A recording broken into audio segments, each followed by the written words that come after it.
മുൻപിലുള്ള അല്പസമയം ഈ സങ്കീർത്തനത്തിൽ നിന്ന് നാം ചിന്തിപ്പാൻ കർത്താവ് ശരണപ്പെടുകയാണ്. आगे का कुछ समय जो है हम भजन से ध्यान करेंगे. 46-ാം സങ്കീർത്തനം നമുക്ക് വളരെ സുപരിചിതമായ ഒരു ദൈവവചനമാണ്. भजन 46 हम काफी सुपरिचित है इससे. 11 വാക്യങ്ങൾ അടങ്ങിയ ഈ സങ്കീർത്തനത്തിൽ ദൈവികമായിരിക്കുന്ന മഹത്വം, പ്രവൃത്തി, ദൈവികമായ തൃത്വം, പിതാവായ ദൈവം, പുത്രനായ ദൈവം, പരിശുദ്ധാത്മാവാകുന്ന ദൈവം, ഈ ദൈവിക തൃത്വം വെളിപ്പെടുത്തുന്ന, സഭയ്ക്ക് വേണ്ടി വെളിപ്പെടുത്തുന്ന ഒരു സങ്കീർത്തനമാണ് 46-ാം സങ്കീർത്തനം. और इस भजन में 11 आयत को हम देखते हैं और इस 11 आयत में परमेश्वर की महिमा, उसकी महानता और त्रिएक परमेश्वर की उपस्थिति जो कलीसिया के प्रति अपने आप को वो प्रकट कर रहा है, किस प्रकार वो प्रकट करता है, उस सच्चाई को भी यहाँ पर लिखा गया है. ഈ സങ്കീർത്തനത്തിന്റെ പ്രത്യേകത, ദൈവം തന്റെ ജനത്തിനു വേണ്ടി ഏത് സാഹചര്യത്തിലും ഏത് സമയത്തും ഏത് സ്ഥലത്തും ഇറങ്ങി വന്ന് പ്രവർത്തിക്കാൻ മനസ്സുള്ളവനും കഴിവുള്ളവനും ശക്തനുമാണെന്ന് തന്റെ ജനത്തെ, സഭയെ ഉറപ്പിക്കുന്ന സങ്കീർത്തനമാണ് 46-ാം സങ്കീർത്തനം. और इस भजन के द्वारा परमेश्वर हमें ये दृढ़ता देता है कि परमेश्वर के लोग भले ही कौन सी भी परिस्थिति में हो, कौन सी भी गरीबी में हो, कष्टता में हो, परेशानियों में हो, तंगी में हो, परमेश्वर उनके बीच में उतर कर आकर मदद करने के लिए सामर्थ्यवान है. इस सच्चाई को ये वचन प्रकट करता है. നാം ഏത് സാഹചര്യത്തിൽ കൂടെ അവസ്ഥയിലൂടെ പോകുമ്പോഴും നാം സേവിക്കുന്ന, നാം വിശ്വസിക്കുന്ന, നാം ആരാധിക്കുന്ന, നമ്മൾ പ്രാർത്ഥിക്കുന്ന, നമ്മൾ കാത്തിരിക്കുന്ന ദൈവം ആരാണ്, അവന്റെ ശക്തി, അവന്റെ ബലം, അവന്റെ വല്ലഭത്വം എന്താണ് എന്ന് വാസ്തവമായ ഒരു അറിവ് ഉള്ളവരായി വേണം ദൈവത്തിന്റെ സന്നിധി നമ്മളായിരിക്കാൻ. जब हम परमेश्वर के सामने है, उनकी उपस्थिति में जब हम आते हैं, हमें इस बात का ज्ञान होना चाहिए कि हमारा परमेश्वर कितना महान है, उसकी श्रेष्ठता क्या है और वो किस प्रकार काम करता है. ദൈവത്തിന്റെ കോപവും ദൈവത്തിന്റെ കോപത്തിന്റെ വടിയും ആ വടിയുടെ ശിക്ഷയും കണ്ടവരും, മറുസൈഡിൽ ദൈവത്തിന്റെ കരുണയും ദൈവത്തിന്റെ ദയയും ദൈവത്തിന്റെ സ്നേഹവും ദൈവിക വിടുതലും അനുഭവിച്ചവരുമാണ് ഈ സങ്കീർത്തനം എഴുതിയ കോരപുത്രന്മാര്. और कोरह वंशी जो यहाँ पर हम वचन को लिखे हुए हम जानते हैं, वे ऐसे लोग हैं जहाँ पर जिन्होंने परमेश्वर के क्रोध की छड़ी और उसके द्वारा आने वाले दंड को सहे है, साथ ही साथ वे परमेश्वर के अनुग्रह को, करुणा को और उससे आने वाले परमेश्वर के प्रेम को भी अनुभव किए हुए लोग हैं. ഇവരുടെ പിതാക്കന്മാരായ കോരഹ്, ദാഥാൻ, അബീരാം എന്നിവരിൽ ദൈവത്തിന്റെ കോപവും കോപത്തിന്റെ വടിയും വടിയുടെ ദണ്ഡനവും ഈ തലമുറകൾ കണ്ടു. മറുസൈഡിൽ പിതാക്കന്മാരോട് കോപം കാണിച്ച ദൈവം ഈ തലമുറകളോട് കാണിച്ച ദയയും ഈ തലമുറകളോട് കാണിച്ച കരുണയും ഈ തലമുറകളോട് കാണിച്ച സ്നേഹവും ഈ തലമുറകളെ വിടുവിച്ച വിടുതലും ഇവർ അനുഭവിച്ചവരാകിയാൽ ഇവരുടെ അനുഭവത്തിൽ കൂടെയാണ് ഇവർ ദൈവത്തെ കുറിച്ച് എന്തെങ്കിലും വാക്ക് പറയുന്നെങ്കിൽ അവർ പറയുന്നത് അനുഭവത്തിൽ കൂടെയാണ്. वे अपने अनुभव से जानते हैं कि उनके पिताओं ने जब परमेश्वर के खिलाफ बलवा किया, परमेश्वर के खिलाफ बोल उठे अपने साथियों के साथ, कोरा और नादाब और अबीहू, परमेश्वर का क्रोध और क्रोध का दंड किस प्रकार उन पर आया और उन्हें पृथ्वी निगल दिया, उस कहानी को हम जानते हैं. तो परमेश्वर के न्याय और दंड को वे देखे हैं, साथ ही साथ उस दंड को परमेश्वर उन वंशों के ऊपर ना दिखाते हुए परमेश्वर का अनुग्रह और प्रेम और करुणा उन्हें दिखाकर भलाई के साथ जब चलाने लगा, परमेश्वर के अनुग्रह को भी महसूस किए हुए वंशी है कोरह वंशी लोग. ഈ കോരപുത്രന്മാർ ദൈവത്തിന്റെ കൃപയിൽ ദൈവസന്നിധിയിൽ വന്നതിന് ശേഷം ഇവർക്ക് കിട്ടിയ ദൈവിക ദർശനം, ദൈവിക വെളിപ്പാട്, സ്വർഗീയ ദർശനം, സ്വർഗീയ വെളിപ്പാട്, വചന ദർശനം, വചന വെളിപ്പാട്, ആരാധനയുടെ ദർശനം, ആരാധന വെളിപ്പാട്, ദൈവത്തിന്റെ സഭയെ കുറിച്ചുള്ള ദർശനം, നിത്യതയെ കുറിച്ചുള്ള ദർശനം ഏറ്റവും ശ്രേഷ്ഠവും ഏറ്റവും മഹത്വമേറിയതും ഏറ്റവും ആഴമേറിയതുമാണെന്ന് ഈ സങ്കീർത്തനം പഠിക്കുമ്പോൾ നമുക്ക് മനസ്സിലാക്കാൻ കഴിയും. और ये भजन जब हम सीखते हैं हमें इस बात का अनुभव होता है, हम इस बात को समझते हैं कि जब परमेश्वर का करुणा और अनुग्रह उन पर आया, परमेश्वर के बारे में, परमेश्वर के प्रकाशन के बारे में, आराधना के बारे में, आराधना का प्रकाशन के बारे में, उसकी कलीसिया के संबंध में, अनंतता के संबंध में परमेश्वर ने उन्हें एक खास ज्योति देकर, प्रकाशन देकर आगे बढ़ाया और उसकी गहराइयों को उन्हें समझाया। इस बात का ज्ञान हमें यहाँ से मिलता है। ദൈവം ഒരു വ്യക്തിയോട് കരുണ തോന്നിയാൽ, ദൈവത്തിന് ദയയും കൃപയും തോന്നിയാൽ, അവന്റെ മനസ്സ്, ദൈവത്തിന്റെ മനസ്സ്, ദൈവത്തിന്റെ രഹസ്യം, ദൈവിക മർമ്മം ദൈവം അവർക്ക് വെളിപ്പെടുത്തി കൊടുക്കും. അതിന് അളവില്ല. അതെത്ര അളന്നാലും മനസ്സിലാകുന്നതല്ല.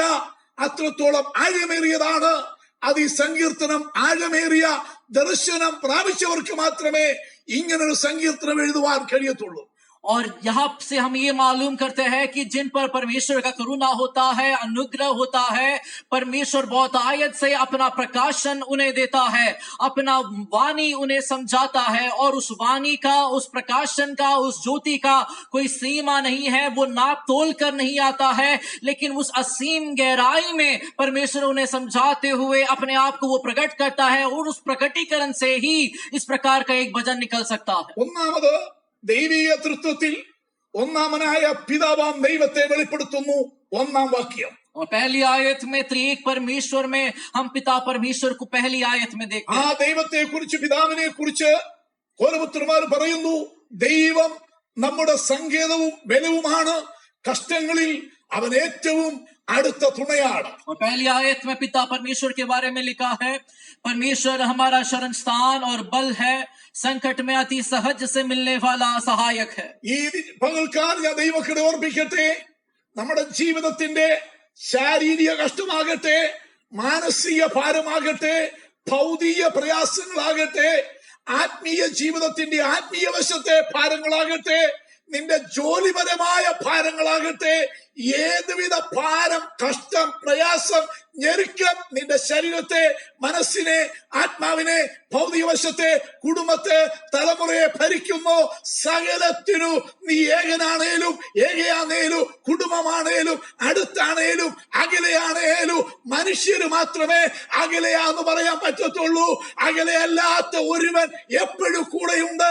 കഷ്ടങ്ങളിൽ ഏറ്റവും അടുത്ത തുണയായ ദൈവം നമ്മോട് കൂടെയുണ്ട്.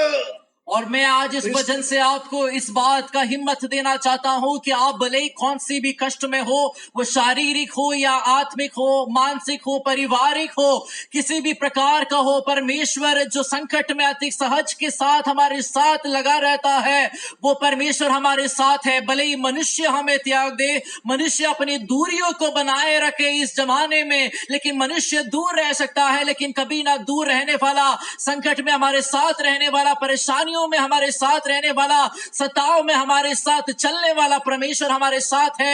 और इस बात का हियाव हम हमेशा बांधे रहे। ദൈവം നമുക്ക് ഏറ്റവും അടുത്ത തുണയായിട്ടുള്ളത് കൊണ്ട് രണ്ടാം വാക്യവും മൂന്നാം വാക്യവും അതിന്റെ ബേസിൽ വേണം നാം ചിന്തിപ്പാൻ. क्योंकि परमेश्वर संकट में हमारा अति सहज से मिलने वाला सहायक है, दूसरे आयत को हम उस रोशनी में समझना चाहिए। അതുകൊണ്ട് ഭൂമി മാറിപ്പോയാലും, इस कारण से भले ही पृथ्वी उलट जाए, പർവ്വതങ്ങൾ കുലുങ്ങി സമുദ്രമധ്യേ വീണാലും, पहाड़ समुद्र के बीच में डाल दिए जाए, അതിലെ വെള്ളം വിരച്ചു കലങ്ങിയാലും, समुद्र गरजने लगे और फेन उठे, അതിന്റെ കോപം കൊണ്ട് പർവ്വതങ്ങൾ കുലുങ്ങിയാലും, और उसके क्रोध के कारण पहाड़ कांप उठे। ഈ നാല് കാര്യം സംഭവിക്കുമ്പോഴും और जब ये चारों बात होती है, കഷ്ടങ്ങളിൽ ഏറ്റവും അടുത്ത തുണയായ കർത്താവ് എനിക്ക് കൂടെ ഉള്ളത് കൊണ്ട്, എന്റെ അടുക്കൽ ഉള്ളത് കൊണ്ട് നാം ഭയപ്പെടുകയില്ല.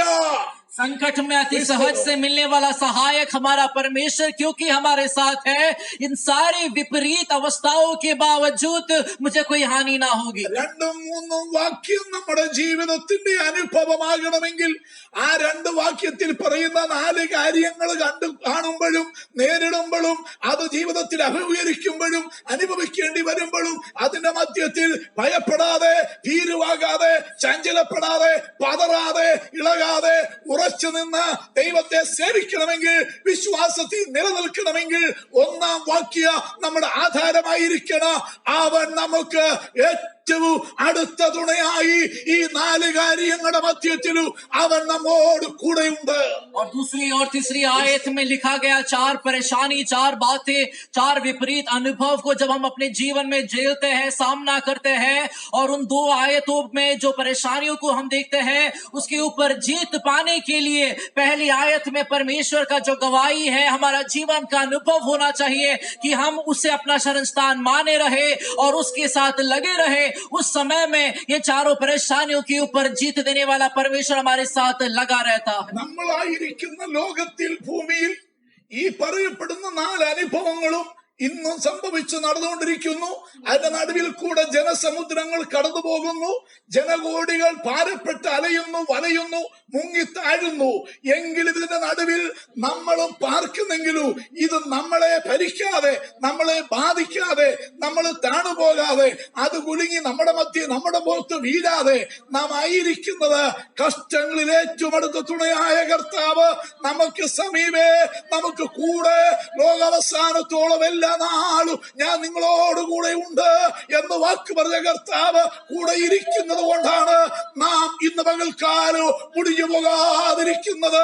അതോർത്ത് ഞാൻ ദൈവത്തെ സ്തുതിക്കുകയാണ്. और इस प्रकार समुद्र गरजने की और पहाड़ उलट पुलट हो जाने की अनुभव को हम इस दुनिया में आज देख रहे हैं, जहाँ पर करोड़ों लोग, अरबों लोग इस प्रकार से आगे बढ़ते जा रहे हैं और समुद्र में डूबते जा रहे हैं। उनकी नैया पार नहीं हो रही है और निराशा में वे जीते जा रहे हैं।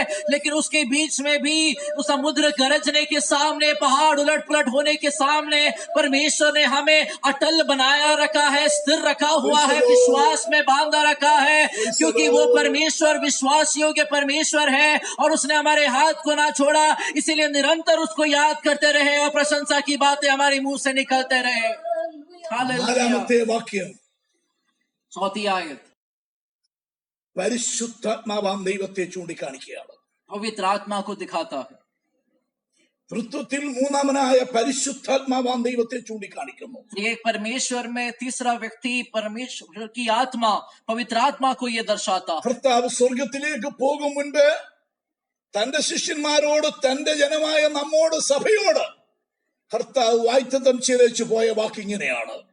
हमारा प्रभु यीशु मसीह स्वर्ग में जाने से पहले अपनी कलीसिया को ये वायदे देकर गया, നിങ്ങളോടുകൂടെ എന്നേക്കും ഇരിക്കേണ്ടതിന്, तुम्हारे साथ सदा बना रहने के लिए, നിങ്ങളോടുകൂടെ എന്നേക്കും ഇരിക്കേണ്ടതിന്, तुम्हारे साथ सदा बने रहने के लिए ഞാൻ പിതാവിനോട് കാര്യസ്ഥൻ എന്ന പരിശുദ്ധാത്മാവിനെ വാങ്ങിച്ച് നിങ്ങൾക്ക് അയച്ചു തരും.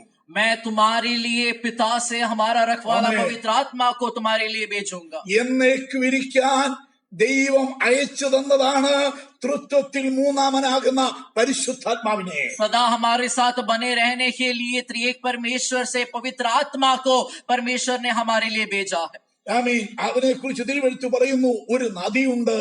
और 4th आयत में लिखा है एक नदी है। ദൈവത്തിന്റെ നദി ഒന്നാണ്. परमेश्वर का नदी एक है ആമീൻ. അതിന്റെ തോടുകൾ ദൈവ നഗരത്തെ, और उसकी नहरें परमेश्वर के नगर में, അത്യുന്നതന്റെ വിശുദ്ധ നിവാസത്തെ തന്നെ സന്തോഷിപ്പിക്കുന്നു. और परम प्रधान की पवित्र निवास को आनंदित करता है। ദൈവത്തിന് നദി ഒന്നേ ഉള്ളൂ.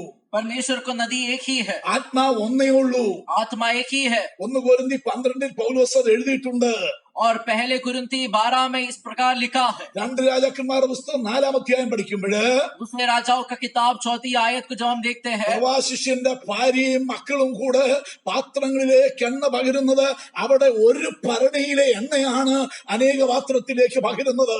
वहां पर हम भविष्यवक्ता के चेले और उसकी पत्नी की अनुभव को हम देखते हैं, जहां पर वो एक पात्र से अनेक सारे पात्रों में तेल उमेड़ रही थी। തോടുകൾ അനവധിയുണ്ട്, अनेक सारे नहरें हैं, ശാഖകൾ അനവധിയുണ്ട്. अनेक शाखाएं हैं, അത് ദൈവത്തിന്റെ സഭയിലെ ഓരോ ആത്മാക്കളാണ്.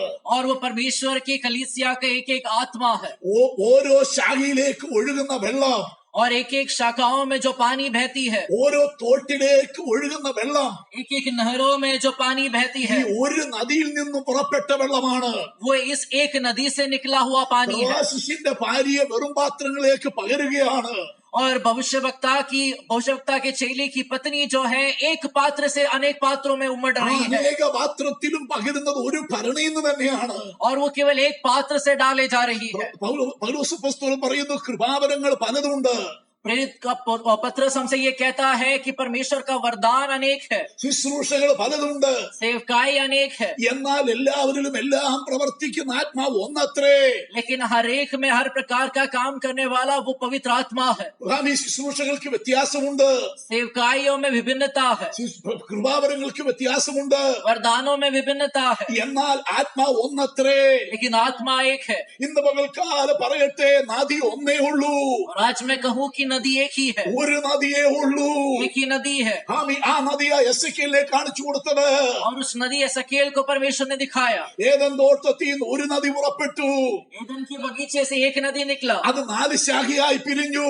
और उसका 4 शाखाएं बन गया അത് 4 സ്ഥലത്തേക്ക് ഒഴുകി. और 4 स्थानों में बहने लगा. ഇന്ന് പകൽക്കാലം നമ്മൾ പല സ്ഥലങ്ങളിൽ ഇരുന്ന് ആരാധിക്കുന്നെങ്കിലും भले ही हम विभिन्न स्थानों में बैठकर आराधना करते हैं, മഹാരാഷ്ട്രയില്, महाराष्ट्र में, ഗുജറാത്തില്, गुजरात में, കേരളത്തില് केरल में ഇരുന്നാണ് നമ്മൾ ആരാധിക്കുന്നതെങ്കിലും बैठकर हम आराधना करते हैं. എല്ലാവരിലും വ്യാപരിക്കുന്ന ആത്മാവ് ഒന്ന് തന്നെയാണ്. हर एक में काम करने वाले पवित्र आत्मा एक ही है. ഈ എല്ലാ തോടുകളിലേക്കും എല്ലാ ആത്മാക്കളിലേക്കും എല്ലാ ശാഖയിലേക്കും എല്ലാ ഭവനത്തിലേക്കും വ്യാപരിച്ചുകൊണ്ടിരിക്കുന്നത് ഈ ഒരു നദിയിൽ നിന്നാണ്.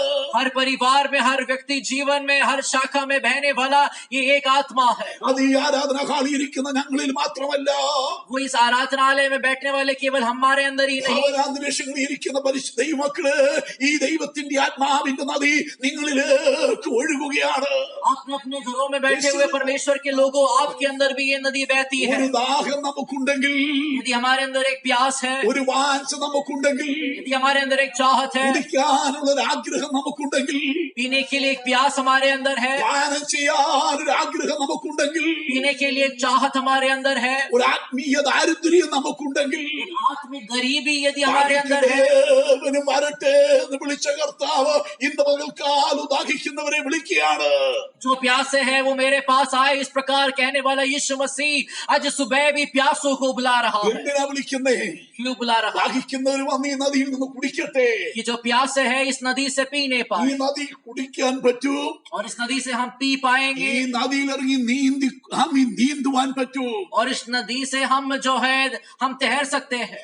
ഈ എസെക്കിയേൽ ഈ നദിയിൽ നിന്ന് കുടിക്കുകയല്ലായിരുന്നു, എസെക്കിയേൽ നീന്തുകയായിരുന്നു. और एसकेल इस नदी में तैर रहा था. യേശു വിളിക്കുന്നു, ജീവജല നദിയിൽ നിന്ന് കുടിക്കട്ടെ എന്ന് പറയുന്നു. और यीशु मसीह कहता है जीवन की नदी से लोग पी नहीं पाए. ഇന്ന് പകൽക്കാലം ഈ സഭായോത്തിയിരിക്കുന്ന ആത്മാക്കളെ, ഈ വചനം കേൾക്കുന്ന സകല വിശുദ്ധന്മാരുമായുള്ളവരെ, ആയിരിക്കുന്ന ഇടങ്ങളിലേക്ക്, ഭൂഖണ്ഡങ്ങളെ കടന്ന്, സമുദ്രങ്ങളെ കടന്ന്, ദ്വീപുകളെ കടന്ന് ഒഴുകി വരുന്ന ഒരു നദിയുണ്ട്. അത് പരിശുദ്ധാത്മാവിന്റെ നദിയാണ്. ഒരു ശക്തിക്കോ ഒരു വ്യക്തിക്കോ ഒരു സാമ്രാജ്യങ്ങൾക്കോ തടുക്കാൻ കഴിയാത്ത, പിടിച്ചു നിർത്താൻ കഴിയാത്ത ഒരു ശക്തിയേ ഉള്ളൂ. അത് ദൈവത്തിന്റെ പരിശുദ്ധാത്മാവിന്റെ ശക്തി തന്നെയാണ്. और हर राष्ट्रों में, हर एक स्थानों में, उन सारे दूरियों को पार करते हुए, सारे महाद्वीपों को पार करते हुए आपके जीवन में बहकर आने वाला परमेश्वर का एक नदी है. और वो नदी पवित्र आत्मा है. और वो तुम्हारे बीच में बहुत आयत से बहकर आने पाए, तुम्हें संतृप्त करने पाए और तुम्हारे अंदर ताकत भरने पाए. ആ തോടുകൾ ദൈവ നഗരത്തെ, അത്യുന്നതന്റെ വിശുദ്ധ നിവാസത്തെ തന്നെ സന്തോഷിപ്പിക്കുന്നു.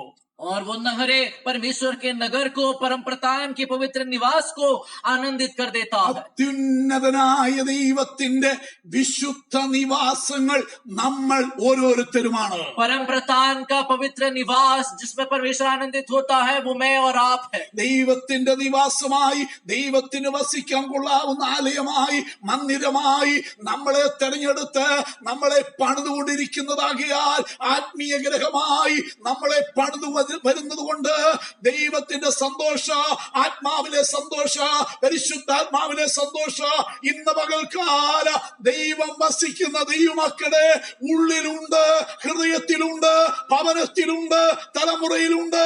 അത് തന്ന ദൈവത്തെ ഞാൻ സന്തോഷത്തോടെ സ്തുതിക്കുകയാണ്. और परमेश्वर ने हमारे जीवन में ये आनंद डाला है. मैं और आप जब परमेश्वर के निवास स्थान बन जाते हैं, यानी परमेश्वर का रहन स्थान बन जाता है, और परमेश्वर हमारे हमारे अंदर आकर रहने लगते हैं। परमेश्वर ने उस नदी को हमारे अंदर उंडेला है, बहने की अनुमति दिया है कि वो हमारे अंदर आए और परमेश्वर के आनंद से हमें आनंदित कर दे। പൗലോസപ്പോസ്തലൻ കൊരിന്തിലെ ദൈവമക്കളോട് പറയുന്നു, നിങ്ങൾ ദൈവത്തിന്റെ മന്ദിരമെന്നും ദൈവത്തിന്റെ ആത്മാവ് നിങ്ങളിൽ വസിക്കുന്നുവെന്നു നിങ്ങൾ അറിയുന്നില്ലയോ?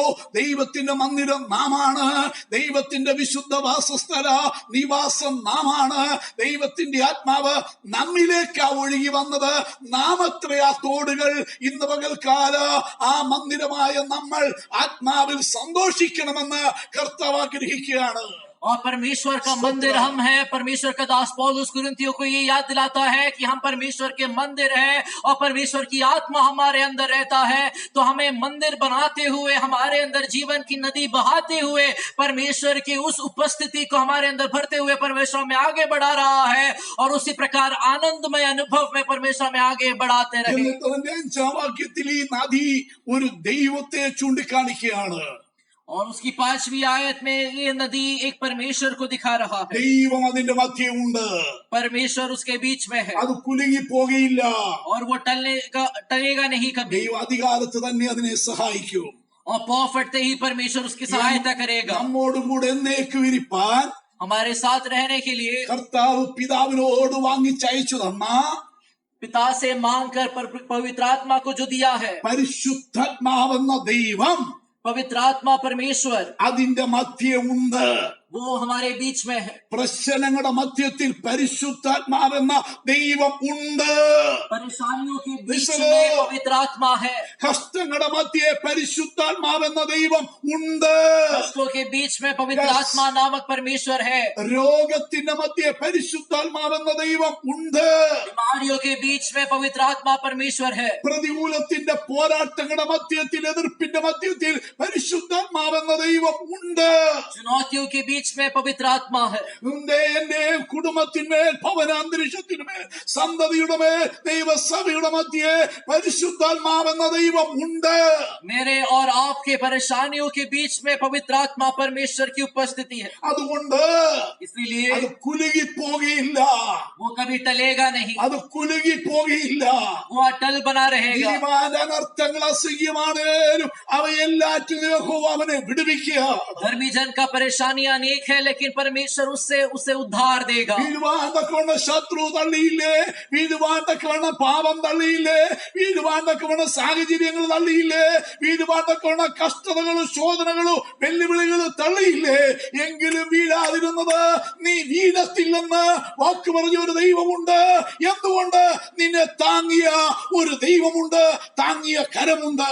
परेशानियों ने जब हमें धक्का दिया, जीवन के दर्द ने जब हमें धक्का दिया, अनेक प्रकार के संघर्षों ने जब हमें धक्का दिया और सवालों ने जब हमें धक्का दिया, धक्का देने के बावजूद हम गिरे इसीलिए नहीं क्योंकि जिस परमेश्वर ने कहा कि मैं तुम्हें संभालूंगा और कभी गिरने नहीं दूंगा, उस परमेश्वर ने वायदों के अनुसार हमें बचाए रखा, बनाए रखा और वो परमेश्वर का उपस्थिति हमारे साथ आज भी है। ദൈവം അധികാരത്ത് തന്നെ അതിനെ സഹായിക്കും. पाँव फटते ही परमेश्वर उसके लिए मददगार साबित होगा। അധികാരത്തെ സഹായിക്കുന്ന ദൈവം, पाँव फटते ही सवेरे ही मदद करने वाला परमेश्वर। കഷ്ടതയുടെ, പ്രതികൂലത്തിന്റെ, വെല്ലുവിളിയുടെ, പോരാട്ടങ്ങളുടെ, തിരമാലകളുടെ, പ്രവാഹങ്ങളുടെ, കൊടുങ്കാറ്റിന്റെ ആരംഭത്തിൽ തന്നെ, സ്റ്റാർട്ടിങ്ങിൽ തന്നെ, അധികാരത്ത് തന്നെ, ഉത്ഭവസ്ഥാനത്ത് തന്നെ നമ്മെ സഹായിക്കുന്ന ഒരു ദൈവ, നമ്മോടുകൂടെ വസിക്കുന്ന പരിശുദ്ധാത്മാവെന്ന ദൈവ നമ്മുടെ മധ്യ ഉണ്ട്. അത് നമ്മെ സന്തോഷിപ്പിക്കുന്നു, അത് നമ്മെ കുലുങ്ങാതെ വീഴാതെ നിർത്തുന്നു, അത് നമ്മെ സഹായിക്കുന്നു. परेशानी, दुख और कष्ट के बीच में हमें आनंद करने वाला परमेश्वर का आत्मा की नदी है। वो हमें आज भी संभाल रहा है, आनंदित कर रहा है, हमें आशा के साथ आगे बढ़ा रहा है। അതിനു ശേഷം उसके बाद ഹാമി 6-ാം വാക്യം, 6वीं आयत, ജാതികൾ ക്രുദ്ധിച്ചു, രാജ്യങ്ങൾ കുലുങ്ങി, അവൻ തന്റെ ശബ്ദം കേൾപ്പിച്ചു, ഭൂമി ഉരുകിപ്പോയി. 6वीं आयत में इस प्रकार लिखा है, जाति जाति के लोग जल्ला उठे, राज्य राज्य के लोग डगमगाने लगे, वह बोल उठा और पृथ्वी पिघल गई। ഈ 6-ാം വാക്യം തൊട്ട് 11-ാമത്തെ വാക്യം വരെ തൃത്വത്തിൽ രണ്ടാമനായ നമ്മുടെ വീണ്ടെടുപ്പുകാരൻ, രക്ഷിതാവും കർത്താവുമായ യേശു ക്രിസ്തുവിനെയാണ് ആ ഘോരപുത്രന്മാർ ദൈവാത്മാവിൽ ദർശിച്ച് രേഖപ്പെടുത്തുന്നത്. और 6 से लेकर 11 आयत तक कौरवंशी पवित्र आत्मा में प्रभु यीशु मसीह जो त्रिएक परमेश्वर में दूसरा है उसे देखकर उसका वर्णन कर रहा है। ജാതികൾ ക്രുദ്ധിക്കുമ്പോൾ, जाति जाति के लोग जल्ला उठे, രാജ്യങ്ങൾ കുലുങ്ങുമ്പോൾ राज्य डगमगाने അവൻ लगे। തന്റെ ശബ്ദം കേൾപ്പിക്കുന്നു. उन्होंने अपने वाणी को सुनाया, അവൻ തന്റെ ശബ്ദം കേൾപ്പിച്ചത് കൊണ്ടാണ് അവ അടങ്ങുന്നത്. वो बोल उठा इसीलिए वे शांत हो गए। യഹോവയുടെ ശബ്ദത്തിന് മുമ്പിലാണ് ശത്രു അടങ്ങിയത്. परमेश्वर के आवाज के सामने लोग शांत हो गए। കർത്താവിന്റെ ശബ്ദത്തിന് മുമ്പിലാണ് കാറ്റ് അടങ്ങിയത്. परमेश्वर की आवाज के सामने जो है आंधी थम गई, കർത്താവിന്റെ ശബ്ദത്തിന് മുമ്പിൽ ആ കടൽ അടങ്ങിയത്. और वहां पर हम देखते हैं कि समुद्र थम गया കർത്താവിന്റെ ശബ്ദത്തിന് മുമ്പിൽ ആ ശത്രു അടങ്ങിയത്. और शैतान थम गया। ഇന്ന് പകൽക്കാലം എന്നോട് നിന്നോട് പോരാടുന്ന ശത്രുവിന്റെ ശക്തികൾ ഏതെല്ലാമാണേലും ഒരു ശബ്ദം ഒന്ന് പുറപ്പെട്ടാ മതി, ഒരു വാക്കവൻ കൽപ്പിച്ചാ മതി, അതുപോലെ വിടുതൽ അനുഭവിക്കാൻ പറ്റൂ. और हमारे परेशानियों के बावजूद, हमारे जीवन की आंधी तूफानों के बावजूद केवल परमेश्वर का एक आवाज निकलने पाए और उस आवाज के सामने हमारा दुख परेशानी थम हो जाएगा। യേശുവിനോട് വന്നൊരു മനുഷ്യൻ പറയുകയാണ്, നീ എന്റെ പുരയ്ക്കകത്ത് വരാൻ ഞാൻ യോഗ്യനല്ല, ഈ വഴിയിൽ നിന്നുകൊണ്ട് ഒരു വാക്ക് നീ കൽപ്പിച്ചാ മതി, എന്റെ ബാല്യക്കാരന് സൗഖ്യം വരൂ. और यीशु मसीह के पास एक रोमी व्यक्ति आकर ये कहता है, मैं आपको अपने घर में बुलाऊं इसका मैं योग्य नहीं, लेकिन आप यहीं पर खड़े होकर एक आज्ञा दे और मेरा नौकर ठीक हो जाएगा। ഉണ്ടാകട്ടെ എന്ന് പറഞ്ഞപ്പോൾ അവന്റെ വാക്കിന് സകലത ഉളവായി. बन जा ये कहने पर सब कुछ उसके वाणी पे बन गया। ലാസറേ എഴുന്നേൽക്ക എന്ന് പറഞ്ഞപ്പോൾ മരിച്ചു 4 നാളായി മാറ്റം വെച്ചവൻ എഴുന്നേറ്റ് വരുവാനിടയായി. लाजर बाहर आओ ये कहने पर लाजर जो 4 दिन से मरा हुआ था वो बाहर निकल कर आया। കാറ്റേ കടലെ ശാന്തമാകാ അടങ്ങുക എന്ന് കൽപ്പിച്ചപ്പോൾ അവന്റെ വാക്കിന് കാറ്റും കടലും കൂടെ അനുസരിച്ചു. आंधी और तूफान को थमने की आज्ञा जब प्रभु ने दिया, उसकी आज्ञा के सामने वे थम गए। പുത്രനായ ക്രിസ്തുവിനെ കോരപുത്രന്മാർ വെളിപ്പെടുത്തുമ്പോൾ पुत्र यीशु मसीह को जब कौरवंशी बता रहे हैं, അവൻ ഒരു രാജാവാന്നും കൂടെ വെളിപ്പെടുത്തുകയാണ്. वो एक राजा है, इस बात का भी वे सबूत അവന്റെ देते हैं। രാജ്യത്വത്തെ വെളിപ്പെടുത്തുന്നു. उसके राज्यत्व के बारे में बताते हैं 1000 ആണ്ട് ഈ ലോകത്തെ ഭൂമിയെ വാഴുന്ന വാഴ്ച വെളിപ്പെടുത്തുന്നു. और 1000 साल इस दुनिया पर राज करेंगे उसके बारे में कहा है। കർത്താവ് ലോകത്തെ വാഴുന്ന 1000 ആണ്ട് വാഴ്ചയിലെ പ്രത്യേകത, ലോകത്തിനുണ്ടാകുന്ന വ്യത്യാസ പുതുക്കം കോരപുത്രന്മാർ വെളിപ്പെടുത്തുകയാണ്. और 1000 साल जब प्रभु राज करेंगे इस दुनिया में जो बदलाव होगा उसके बारे में ये कह रहे हैं। 8ാം വാക്യം, 8वीं आयत, വരുവീൻ യഹോവയുടെ പ്രവൃത്തികളെ നോക്കുവീൻ, आओ हम परमेश्वर के महाकर्म को देखें അവൻ ഭൂമിയിൽ എത്ര ശൂന്യത വരുത്തിയിരിക്കുന്നു. कि उसने पृथ्वी पर कैसे कैसे उजाड़ किया है। ഭൂമി ശൂന്യത വരുത്തിയെന്ന് മലയാളത്തിൽ നമ്മൾ വായിക്കുമ്പോൾ जब हम मलयालम में ये पढ़ते हैं, हिंदी में पढ़ते हैं कि इसे उजाड़ किया है, ആമി അവൻ ഭൂമിക്ക് സ്വസ്ഥത, സമാധാനം, ശാന്തത വരുത്തിയെന്നാണ് യഥാർത്ഥാർത്ഥം. उसका मूल्य अर्थ ये है कि उसमें पृथ्वी में शांति को लेकर आया। സമാധാനമില്ലാതെ കിടക്കുന്ന ഈ ലോകത്തിന്, इस दुनिया में जहाँ पर शांति नहीं है, സ്വസ്ഥതയില്ലാത്ത ഈ ലോകത്തിന്, जहाँ पर इस प्रकार का कोई शांति नहीं है, ശാന്തതയില്ലാതെ കടല് പോലെ ഇളകി മറിഞ്ഞു കിടക്കുന്ന ദുഷ്ടന്മാരെ കൊണ്ട് നിറഞ്ഞ ഈ ലോകത്തെ और दुष्टताओं से भरा हुआ इस दुनिया में അവൻ ശാന്തമാക്കാൻ പോകുകയാണ്. उस दुनिया को वो शांत करने അവന്റെ वाला है ഭരണകാലത്ത് സ്വസ്ഥത വരാൻ പോകുകയാണ്. और उसके राज्य में जो है शांति को लेकर അവന്റെ आएगा ഭരണകാലത്ത് സമാധാനം വരാൻ പോകുകയാണ്. और उसके राज्य में शांति को वो लेकर അവന്റെ आएगा। ഭരണകാലത്തിലെ ഒരു കാര്യം കൂടെ പറഞ്ഞതിന്റെ വാക്ക് നിർത്തുകയാണ്. और उसके राज्य की एक और बात मैं आपको बताना चाहूंगा। 9ാം വാക്യം, 9वीं आयत, അവൻ ഭൂമിയുടെ അറ്റം വരെ യുദ്ധങ്ങളെ നിർത്തൽ ചെയ്യുന്നു. वो पृथ्वी के छोर तक लड़ाइयों को मिटाता है, യുദ്ധം കൊണ്ടും युद्ध से യുദ്ധശ്രുതികൾ കൊണ്ടും और युद्ध की अफवाहों से യുദ്ധ ഭീഷണി കൊണ്ടും और धमकियों से യുദ്ധ ആയുധങ്ങൾ കൊണ്ടും और अस्त्र से യുദ്ധ സൈന്യത്തെ കൊണ്ടും और सेनाओं से യുദ്ധ വാഹനങ്ങളെ കൊണ്ടും और गाड़ियों से യുദ്ധ വിമാനങ്ങളെ കൊണ്ടും और हवाई जहाज से ലോകത്തിലെ സകല ജനവും ഭീതിയോട്, ഭയത്തോടെ, നടുക്കത്തോടെ, ഏത് നിമിഷവും എന്ത് സംഭവിക്കുമെന്നുള്ള ഭീതിയോടെ കഴിയുമ്പോൾ എന്റെ നിങ്ങളുടെ വാഴ്ത്തപ്പെട്ട കർത്താവ് ഈ ലോകത്തെ വാഴുന്ന നാളിൽ അവൻ യുദ്ധങ്ങളെ നിർത്തൽ ചെയ്യൂ. इस दुनिया के लोग जब इन सारे युद्ध की बातों को देखकर घबराहट में अपने आप को पा रहे हैं और परेशान होते हैं, परमेश्वर के राज्य में इन सारे बातों को परमेश्वर रोककर शांति समाधान वहां पर होगा। യുദ്ധ ആയുധങ്ങളെ യുദ്ധ ഉപകരണങ്ങളെയും അവന്റെ വാഴ്ചകാലത്ത് അവൻ വില്ലോടിച്ച് കുന്തം മുറിച്ച് രഥങ്ങളെ തീയിലിട്ട് ചുട്ടുകളയൂ. यहाँ पर लिखा है वह धनुष तोड़ता और भाले को 2 टुकड़े कर डालता है और रथों को आग में झोंक देता है, युद्ध के सारे अस्त्रों को जो है वो घायल कर देता है, उसे दूर कर देता. ഇതിന് നമ്മുടെ കർത്താവ് വരാൻ പോകുകയാണ്. और हमारा प्रभु आने वाला है. എത്ര വേഗം നമ്മുടെ പ്രിയ കർത്താവ് വരും. हमारा प्रभु आएगा, രക്ഷിതാവായവൻ. उद्धार करता. ആമീൻ. നമ്മളെ വീണ്ടെടുപ്പുകാരൻ. हमारा उद्धार करता. ആമീൻ. അതിന്റെ 10ാം വാക്യം കൂടെ വായിച്ചു നിർത്തുകയാണ്. 10वीं आयत को मैं पढ़ना चाहूंगा. മിണ്ടാതിരുന്ന് ഞാൻ ദൈവമെന്ന് അറിഞ്ഞുകൊള്ളുവീൻ. चुप हो जाओ और जान लो कि मैं ही परमेश्वर हूँ. ഞാൻ ജാതികളുടെ ഇടയിൽ ഉന്നതനാകും. मैं जातियों में महान हूँ. നിവർത്തിയാകാൻ ഉള്ള ഒരു വാക്യമാണ്. जो वचन पूरा होना है ഇതുവരെ ഇത് നിവർത്തിയായിട്ടില്ല. अभी तक पूरा नहीं हुआ है. 33.5 വർഷം അവൻ ലോകത്തിൽ ഉണ്ടായിരുന്നു. 33.5 साल इस जगत में वो थे. ഒരു ജാതികളുടെ സമുദായക്കാരുടെ മനുഷ്യരുടെ ഇടയിൽ അവൻ ഉന്നതനാകാൻ പോയില്ല. वो किसी के भी सामने महान होने नहीं गया. അവൻ വലിയ അത്ഭുതവും അടയാളവും വീര്യപ്രവൃത്തി ചെയ്തപ്പോഴും അത് അനുഭവിച്ചവരോട് പറഞ്ഞത് ഇത് ആരോട് പറയരുതെന്നാ പറഞ്ഞത്. उन्होंने जब अद्भुत काम को किया उन्होंने लोगों से कहा कि किसी को मत कहना. അവൻ പേരും പ്രശസ്തി എടുക്കാൻ അന്ന് പോയില്ല.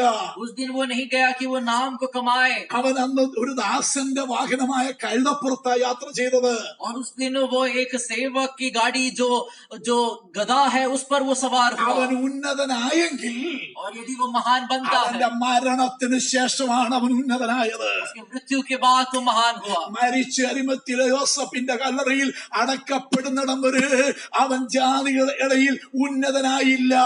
जब तक वो मरकर अरिमतिया जोसेफ की कब्र में दफनाया नहीं गया तब तक वो महान नहीं बना था. എന്നാൽ അരിമത്തിലെ യോസഫിന്റെ കല്ലറയിൽ നിന്ന് 3-ാം ദിവസം അവൻ ഉയർത്തെഴുന്നേറ്റ് വന്നപ്പോൾ മരണത്തെ പാതാളത്തെ ജയിച്ച് മരണത്തിന്റെ പാതാളത്തിന്റെ താക്കോൽ മരണത്തിന്റെ അധികാരിയായ പിശാചിന്റെ കയ്യിൽ നിന്ന് അവന്റെ തലയെ തകർത്തിട്ട് ആ താക്കോൽ പിടിച്ചു മേടിച്ച് തന്റെ കയ്യിൽ വെച്ചുകൊണ്ട് അവൻ ജയഭേരി മുഴക്കി മരണത്തെ പാതാളത്തെ ജയിച്ച് സ്വർഗോന്നതങ്ങളിലേക്ക് കയറിപ്പോയ ആ നിമിഷം തൊട്ട് അവൻ ഉന്നതനാണ്.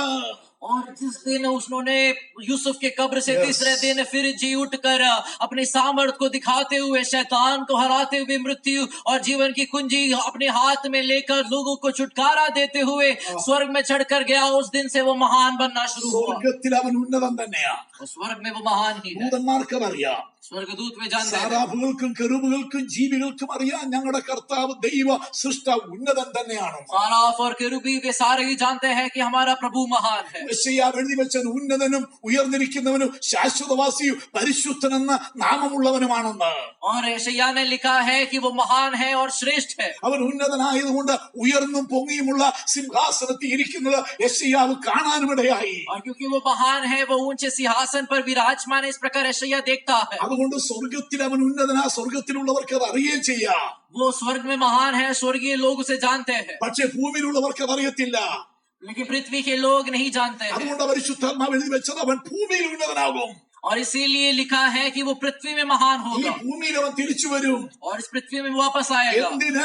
क्यों? അവനെ ക്രൂശിച്ച ലോകത്തിൽ ഭൂമിയിൽ അവൻ ഉന്നതനാകാൻ തിരിച്ചു വരാൻ പോകുകയാണ്. जिस दुनिया में उसे क्रूसित किया उस दुनिया में महान बनने के लिए वो आ रहा है. നമ്മുടെ ജീവിതത്തിന്റെ പ്രത്യേകത, മഹത്വം, ശ്രേഷ്ഠത, വ്യത്യാസം എന്തോ നമ്മൾ നിത്യതയിൽ ചേർക്കപ്പെടുമ്പോഴേ അറിയത്തുള്ളൂ. हमारे जीवन का महानता क्या है अनंत काल में ही हम जान पाएंगे. അവൻ ഇവിടെ വന്ന് ഉന്നതനാകാൻ പോകുകയാണ്. वो यहाँ आकर महान बनने वाला അവൻ है, ജാതികളുടെ ഇടയിൽ ഉന്നതനാകാൻ പോകുകയാണ്. जातियों के बीच में महान बनने ഈ वाला है. പകൽക്കാലം നമ്മൾ ആരാധിക്കുന്നത് ഉന്നതനായ ദൈവത്തെയാണ്. और आज सुबह के समय महान परमेश्वर का हम सेवा कर रहे हैं, ഉയർന്നിരിക്കുന്ന ദൈവത്തെയാണ്. महान परमेश्वर. ആകയാൽ इसीलिए കഷ്ടങ്ങളെ ഏറ്റവും അടുത്ത തുണയായ ദൈവം, कष्ट में हमारा परमेश्वर, പരിശുദ്ധാത്മാവെന്ന നദി, पवित्र आत्मा का नदी, എല്ലാ ദിവസവും നമ്മെ താങ്ങി നടത്തുന്ന ദൈവത്തിന്റെ കൃപയുടെ വ്യാപാരം, और हर दिन हमें संभालने वाला परमेश्वर का अनुग्रह, നമ്മുടെ രക്ഷിതാവും കർത്താവും രാജാതി രാജാവുമായി നാം എത്രയും വേഗം വീണ്ടും വന്ന് ഈ ലോകത്തെ നീതിയോടെ വാഴാൻ വരുന്ന രാജാതി രാജാവായ തൃത്വത്തിൽ രണ്ടാമനായ വാഴ്ത്തപ്പെട്ട കർത്താവ്, हमारा प्रभु जो आने वाला है, त्रिएक परमेश्वर में दूसरा व्यक्ति जो सारे राज्यों के ऊपर राज करेगा, उस पर भी हमारा भरोसा ഈ करो. ദിവസം നമ്മുടെ ആത്മീയ ദർശനം ഒന്ന് വർദ്ധിക്കട്ടെ. और इन दिनों में हमारा दर्शन बढ़ने पर ദൈവിക കാഴ്ചപ്പാട് വർദ്ധിക്കട്ടെ. और हमारा दर्शन बढ़ने ഈ पर വചനത്താൽ ദൈവം നമ്മെ അനുഗ്രഹിക്കട്ടെ.